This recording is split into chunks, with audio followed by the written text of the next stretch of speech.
Lawmakers heard from the Department of Human Services Behavioral Health Division today about a bill helping schools promote mental health across our state.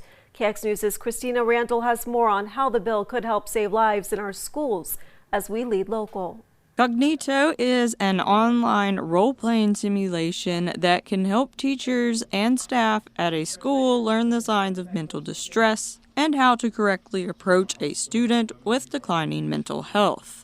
What's unique about this program is that it's practicing a conversation instead of just being able to identify symptoms. So you get a chance to really have a conversation with a third grader and see if you can identify, concerns and what responses are best for you to have. House representatives heard from those in favor of Bill 1312 to extend the program and resources. House Bill 1312 is a bill that extends the deadline for us to be able to provide services for schools, grades K through 12 in North Dakota, for any personnel working in the school.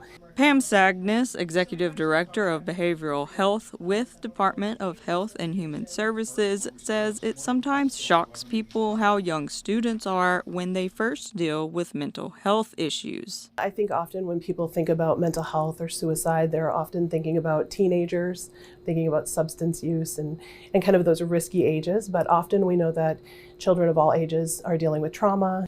Sagnis says North Dakota is seeing an increase in our youth dealing with mental health problems. We know that in North Dakota we've been seeing an increase in mental health concerns, suicide, and when we look at even our 2021 data, there was 153 deaths in North Dakota from suicide.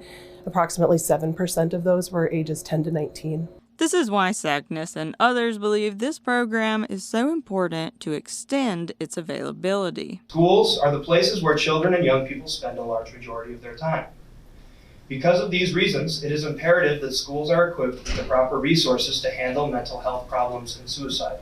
Sagnis says the community reaches out to their department nearly every day, which she says shows the need for programs like Cognito. When our systems are fragmented or when we don't have connection to those services, it's really difficult to find what you're needing. And so lawmakers are really important in that because they appropriate funding, they ensure that these programs exist. Currently, the program is available through June 2025. If passed, the bill would extend the program to June 2027. For KX News, I'm Christina Randall. Cognito is completely free to North Dakota schools K through 12, and to learn more about it, visit kxnet.com.